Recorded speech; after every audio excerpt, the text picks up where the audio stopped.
সম্মানিত দর্শক মণ্ডলী, আসসালামু আলাইকুম। আমি মোহাম্মদ বাকিবিল্লাহ, লোগো ডিজাইন টিউটোরিয়ালে আপনাদের স্বাগত জানাচ্ছি। আজকে দেখাবো যে পলিগন টুল ব্যবহার করে আমরা কি করে টেক্সট বা কোনো অক্ষর লিখতে পারি। তো চলুন কাজ শুরু করা যাক।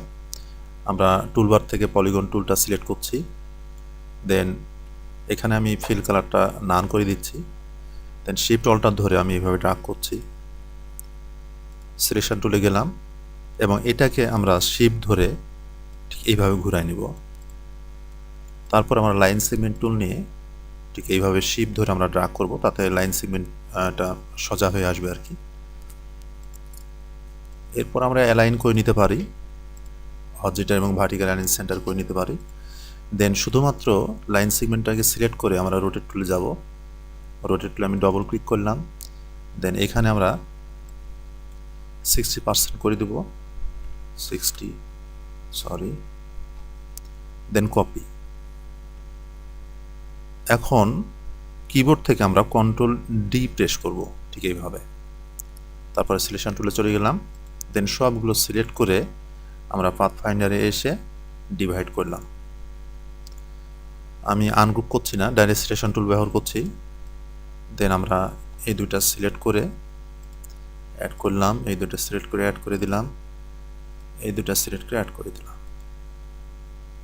আসলে প্রতিটা ঘরের মধ্যে আমাদের একটা করে অক্ষর লেখা পড়বে আর কি। তো আমাদের এখানে লক্ষণীয় বিষয় যে প্রতিটা অক্ষর থেকে মানে একটা অক্ষর থেকে আরেকটা অক্ষরের একটা দূরত্ব থাকবে। তো এই দূরত্বটা আমাদের এখনই তৈরি করে ফেলা লাগবে। এই জন্য আমাদের যা করণীয়, আমি এটা আনগ্রুপ করছি, দেন অবজেক্ট থেকে পাথ, অফসেট পাথ, এখানে প্রিভিউ করে নিচ্ছি যে আমরা কত ছোট বা বড় করতে চাই। তো আসলে আমরা বড় করতে চাই না, এখানে ছোট করতে চাই। আমরা এখানে আমি কারসার দিয়ে আমি এটা ঘোরাচ্ছি। আমরা আসলে এটা যত ছোট মানে একটা অক্ষর থেকে আরেকটা অক্ষরে যত দূরত্ব রাখতে চাই এটা চোখের আন্দাজে করলেই হলো আর কি। ওকে করলাম, দেন এই অংশটা বের করে নিয়ে আসলাম। এটা আমাদের আর দরকার নেই, আমরা ডিলিট করে দিলাম। এখন আমরা টুলবার থেকে রেক্ট্যাঙ্গেল গ্রিড টুল আমরা সিলেক্ট করলাম, দেন এখানে ডবল ক্লিক করে হাইট এবং ওয়াইড এই দুটা সমান থাকবে। সে যতই থাকুক অসুবিধা নাই, কিন্তু সমান থাকতে হবে। আর এখানে হরিজন্টাল, এখানে আপনার 7 হবে এবং এখানে 7 হবে। দেন আমরা ওকে করব, করার পরে আমরা শিফট অল্টা ধরে আমরা এটা ড্রাগ করলাম ঠিক এইভাবে। এতে যা হলো সেটা হলো যে আমাদের এই যে আমরা ঘরগুলো বা দেখতে পাচ্ছি, ঘরগুলো এদিক দিয়েও 8টা আছে এবং এদিক দিয়েও 8টা আছে, 1 2 3 4 5 6 7, 1 2 3 4 5 6 7 8, ঠিক আছে। এখন আমরা এই রেক্ট্যাঙ্গেল গ্রিড টুলটাকে আমরা এখানে সেট করব ঠিক এইভাবে, এবং আমরা এখানে র্যান্ডমলি এটা এখানে সেট করে রাখব। আর এদিক থেকে আমরা ঠিক এইভাবে। এখন আমাদের যে কাজ সেটা হলো যে এই কর্নারটা এখানে নিয়ে আসা এবং এই কর্নারটা এখানে নিয়ে আসা। এই জন্য আমরা যে টুলের সাহায্য নেব সেটা হচ্ছে, আমি এখানে সিলেক্ট করলাম, করার পরে এখানে একটা টুল আছে ফ্রি ট্রান্সফর্ম টুল, এই টুলটা আমরা সিলেক্ট করলাম। এখানে কয়েকটা অপশন আছে, তার মধ্যে আমরা নিচেরটা সিলেক্ট করলাম। দেন আমরা এই কর্নারটা ধরে আমরা শিপ ধরে এখানে টানছি যাতে সোজা হয়ে আসে। আমি এটা এখানে নিয়ে আসলাম এবং উপরেরটা এখানে নিয়ে আসলাম এইভাবে। আমাদের যখন একটা হয়ে গেছে, আমাদের আর এই সাইডে তৈরি করার দরকার নাই। আমরা এটাকে যদি ট্রান্সফর্ম করে ফেলি এবং কপি করে নিই, এই সাইডে আমরা বসাই দিতে পারি। আমি এটা সিলেক্ট করলাম, দেন রাইট বাটন ক্লিক করে ট্রান্সফর্ম এবং রিফ্লেক্ট, এখানে আমাদের 90 ডিগ্রি থাকবে ভার্টিক্যাল। আমরা কপি করব বা প্রিভিউ করে নিতে পারি এভাবে। তো আমরা কপি করে নিলাম, দেন এই অবস্থায় এটা সিলেক্ট আছে, আমরা এটাকে সিলেক্ট করলাম শিফট ধরে এবং অ্যালাইন থেকে আমরা রাইটে ক্লিক করলাম, তাতে এই এমন হলো। এখান থেকে আমরা আরেকটা কপি করে নিলাম, এখানে অল্টার ধরে কপি করে নিচ্ছি। এখন এটাকে আমরা রোটেট করব, রোটেট টুলে গেলাম, আমরা এখানে প্রিভিউ করে নিচ্ছি। এখানে আমরা 30 ডিগ্রি এদিক দিয়ে দিলেই হয়, সরি,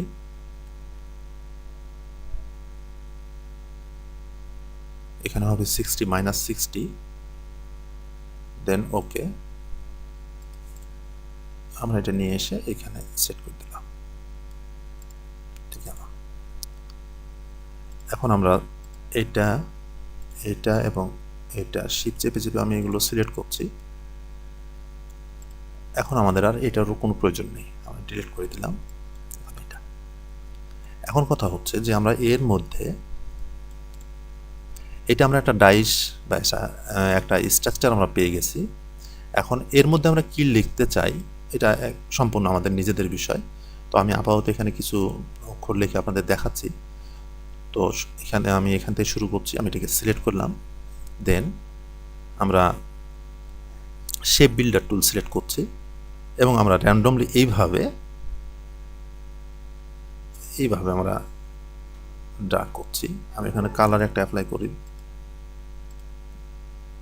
তারপরে আমি এটা এস করি আর কি। এস করলে ঠিক কীভাবে করতে হবে,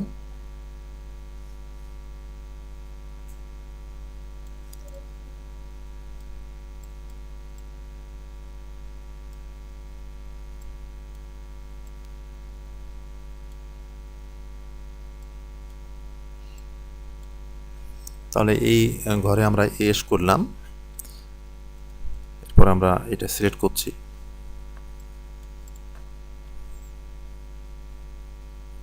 তারপরে শেপ বিল্ডার টুল নিলাম এবং এখানে সব অক্ষরে যে এখানে লেখা যাবে এমন না, তবে বেশিরভাগ অক্ষরই এখানে এভাবে লেখা যাবে।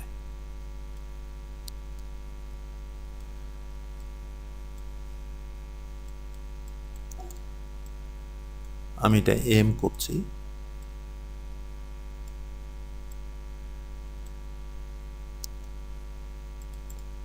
তারপর এটাকে সিলেক্ট করলাম, দেন শেপ বিল্ডার টুল সিলেক্ট করে এটাকে আমি সি করছি।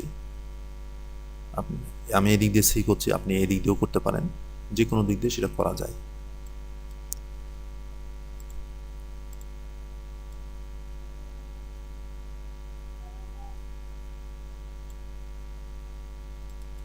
আমাদের ড্রাগ করা হয়ে গেছে। এখন এগুলো সব গ্রুপ অবস্থায় আছে। তো যা হোক, আমরা ডাইরেক্ট সিলেকশন টুল ব্যবহার করে আমি এইটা শিফট চেপে ধরে এইটা এবং এইটা সিলেক্ট করলাম, দেন সবগুলো আমি সরাই নিলাম এবং এখানে যা কিছু আছে সবগুলো আমি ডিলিট করে দিলাম সিলেক্ট করে।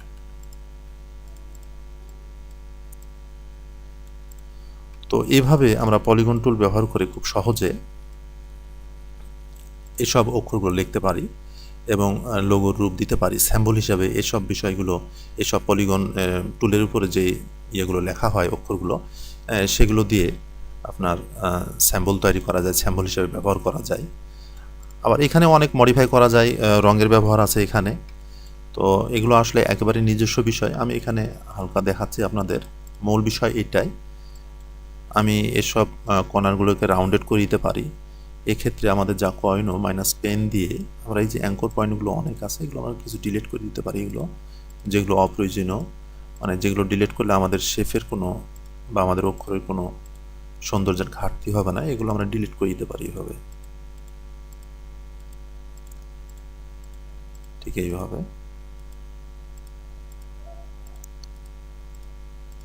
তারপর যদি আমরা মনে করি যে না, এটাকে আরও রাউন্ডেড করব, এই কর্নারটা আরও রাউন্ডেড করব, এভাবে করে নিতে পারি। এখানে আমি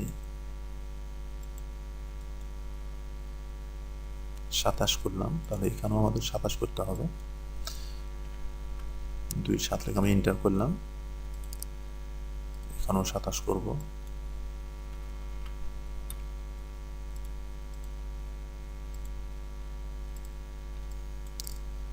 আবার এখানে আমি রাউন্ডেড করে নিতে পারি।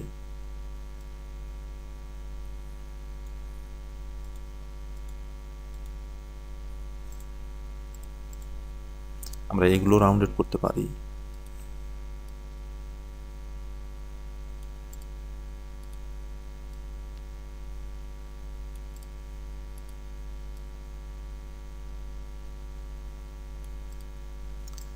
এটা হলেই চলবে। আমি এই কর্নার দুটার রাউন্ডেড করে নিতে যাচ্ছি।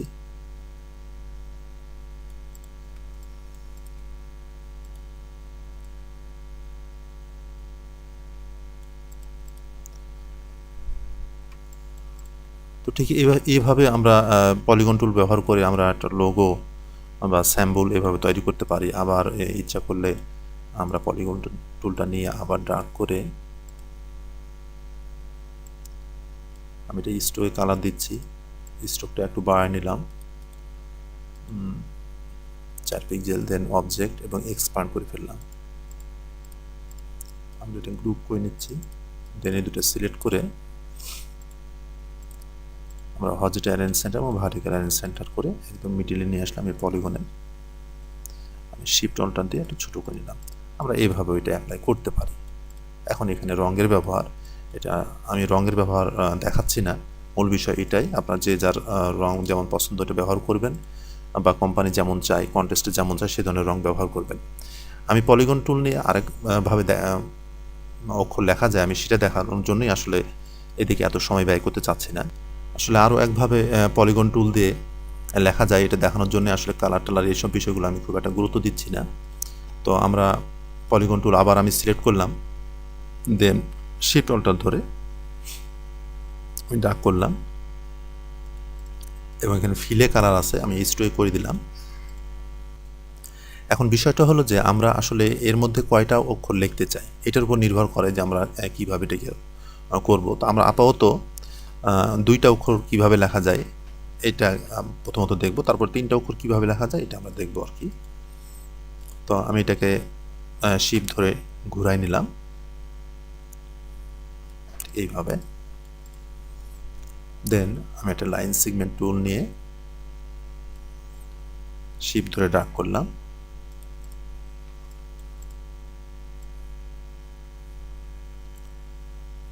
আমি শিফট অল্টার ধরে এখানে একটা কপি করলাম এবং এই বাম সাইডের কপি করে রাখলাম। আমাদের যেটা লক্ষণীয় বিষয় সেটা হলো যে এর মধ্যে আমাদের মোট মানে একেবারে বাম সাইড থেকে ডান সাইড পর্যন্ত মোট 11টা লাইন নিতে হবে আমাদের। তো এখানে 3টা অলরেডি নেওয়া আছে, আমি আরও নিচ্ছি। এখান থেকে অল্টার ধরে আমি কপি করছি, 4টা হলো, তারপরে কন্ট্রোল ডি করব, তাতে বারবার ওটা কপি হবে। 5, 6, 7, 8, 9, 10, 11। এখন এগুলো আমরা সমানভাবে ডিস্ট্রিবিউট করব, আর এই জন্য যার সাহায্য নেবে সেটা হলো অ্যালাইন টুল। অ্যালাইন থেকে আমরা হরিজন্টাল ডিস্ট্রিবিউট সেন্টারে ক্লিক করব, তাহলে সবগুলো একইভাবে অ্যালাইন হয়ে যাবে, ঠিক এমন। দেন আমরা এটা অ্যালাইন করে ঠিক করব এই। এরপর আমরা যা করব সেটা হলো শুধুমাত্র লাইন সেগমেন্টগুলো আমরা সিলেক্ট করে আর স্ট্রোকটা বাড়াবো। এই স্ট্রোক যখন আমরা বাড়াবো তখন যেটা লক্ষ্য রাখতে হবে সেটা হলো যে কোনোভাবেই যেন স্ট্রোকটা একটার থেকে আরেকটার উপরে উঠে না যায়। আমরা একটু বড় করে জুম করে দেখে নিচ্ছি, মনে হচ্ছে একটু উঠে গেছে। আমি 27 আছে, এখানে আমি 26 করে নিলাম। আচ্ছা, এরকম হলেও চলবে আর কি। তো যা হোক, এখন আমাদের যেটা কাজ সেটা হলো প্রথমটা রেখে পরেরটা ডিলিট করে দেওয়া। ডিলিট করে দিলাম, তারপরেরটা ঠিক এইভাবে।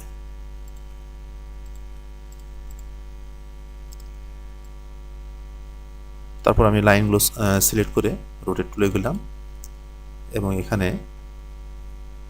-60 আছে, আমরা 60 করে দিই, দেন ওকে। আমাদের এই সাইডের এটাও দরকার নাই এবং এই সাইডের এটা দরকার নাই, কারণ আমরা এটাকেই ব্যবহার করব, এটার জন্য আমরা এটাকেই ব্যবহার করব আর কি। তো আমরা এটাকে সিলেক্ট করে এর ওই স্ট্রোকটা ঠিক এরা যে মাপে ছিল আমরা সেই মাপে করে নিচ্ছি। আমি আইড্রোপার টুল দিয়ে এর উপরে ক্লিক করলাম, বাইরের উপরে ক্লিক করলাম, যেটার উপর ক্লিক করেন হবে ঠিক আমার। এখন আমি সব স্ট্রোকগুলো ধরে অবজেক্ট থেকে এক্সপ্যান্ড করে দিলাম, ওকে। দেন সবগুলো সিলেক্ট করে আমরা পাথফাইন্ডার অপশনে এসে ডিভাইড, দেন আনগ্রুপ, আমাদের একটা বিষয় স্মরণ রাখা উচিত, সেটা হলো যে যখন কোনো ঘিরা শেপ চতুর্দিকে ঘিরা থাকে, মাঝখানে ফাঁকা থাকে, এই ধরনের কোনো শেপ আমরা ডিভাইড করি, তখন তার মধ্যে একটা ময়লা তৈরি হয়, যেটা আমরা এভাবে কালার অ্যাপ্লাই করলে দেখতে পারি। আবার কালার অ্যাপ্লাই যদি না করেন আপনি স্ট্রোক ব্যবহার যদি করেন এবং এই স্ট্রোকটাকে ম্যাজিক ওয়ান টুল দিয়ে যদি ক্লিক করেন, তাহলে ম্যাজিক ওয়ান টুলের কাজ হচ্ছে একই কালারের, একই গোত্রীয়, একই ধরনের সব জিনিসকে সিলেক্ট করা। যদি আমি একটাতে ক্লিক করি, তো এইভাবে ম্যাজিক ওয়ান টুল দিয়ে আমি একটা লাইন সেগমেন্টে ক্লিক করলাম, দেন সবগুলো আমি সিলেক্ট করে ডিলিট করে ফেললাম।